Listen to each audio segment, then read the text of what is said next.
Kuna mtaalamu wa mambo hayuko kwenye utaalamu bado Okay, yuko vizuri. Yuko vizuri.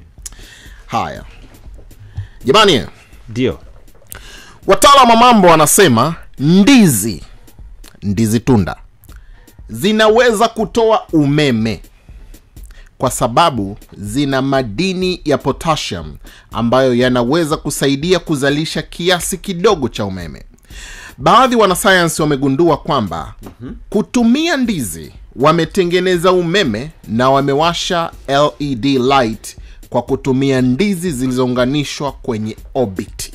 Wakachukua ndizi huku na huku wakaziunganisha, zile ndizi zikawasha umeme. Kwa hiyo wakati mwingine unaweza kuwa unatembea na ndizi kama tunda, na hilo linaweza likawa ndio power bank ya kuchajia simu yako. Karibu sana kwenye maktaba. Ndugu zangu, leo ni Juni 4 mwaka 2025, siku ya 155. Tumesaliwa na siku 210 kumaliza mwaka. Leo ni Jumatano ya 23 kwa mwaka huu, na ndio siku kwa sababu ni Jumatano ya kwanza ya mwezi. Mara nyingi pia leo EWURA hutangaza bei mpya za mafuta. Tutakwambia baadaye.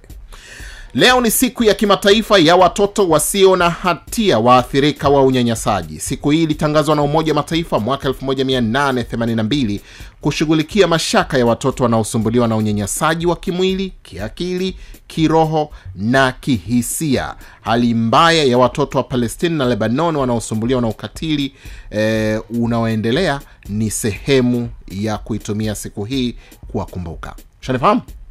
Ndio. Leo ni kumbukizi ya kuzaliwa kwa watu wengi mashuhuri duniani. Ndio.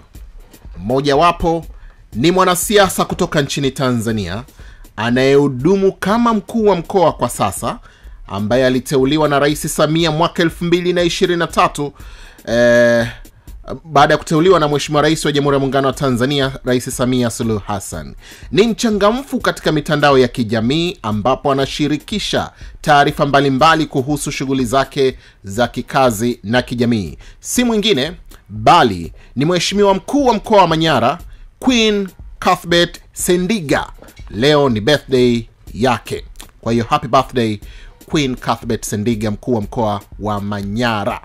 Mama la mama, au vipi? Leo pia, na kuna salamu zake amesema alizituma kwa Nide. Leo pia ni kumbukizi ya kuzaliwa kwa Joseph Kabila. Huyu alikuwa ni rais wa DRC, Jamhuri ya Kidemokrasia ya Kongo. Aliingia kwenye madaraka baada ya kifo cha baba yake, Rais Laurent Desire Kabila, aliyeuawa na wanajeshi tarehe 16 Januari 2001.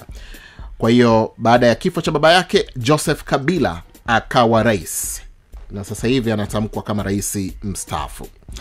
Leo ni kumbukizi ya kuzaliwa kwa Angelina Jolie, mwanamwigizaji wa filamu kutoka Marekani, ambaye ana ufanano wa karibu na mwanadada Irene Paul kutoka nchini Tanzania.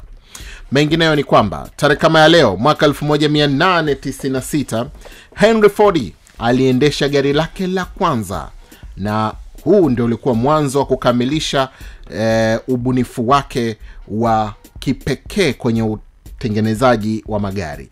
Hatua hii ikaweka msingi wa mapinduzi katika sekta ya utumiaji wa magari duniani. Kwa hivyo unapoyaona magari yanaitwa Ford, fahamu kwamba mjenzi wake ama mbunifu wake ni huyu bwana Henry Ford. Namaliza. Ndio. 1989 kulitokea mauaji kule Tiananmen, China. Jeshi la China liliingilia kati maandamano ya wanafunzi waliokuwa wakidai demokrasia katika utawala wa Tiananmen, Beijing. Makumi ya maelfu waliuawa na wengine wengi wakajeruhiwa katika tukio hilo ambalo lilitikisa dunia, na kila linapozungumziwa baadhi ya Wachina hupatwa na simanzi na kuvuta hisia kali za majonzi. Ni hayo tu kwenye maktaba, na mimi ni Stanislaus Lambert. Maktaba. Tunarudi nyuma kwenye historia. And of course I'm the first Kenyan American to be president of the United States. I have a dream. Maktaba. Ita marafiki na washikaji. Tusherehekee na wenetu wa 89.9 Bongo FM Arusha. Siku inapewa nguvu kwa ujazo wa aina yake. Mishemishe, fursa na mtindo wa maisha kwenye Power Bank. Kila kitu kinahitaji kuwa recharged. Akili yako, simu yako, gari yako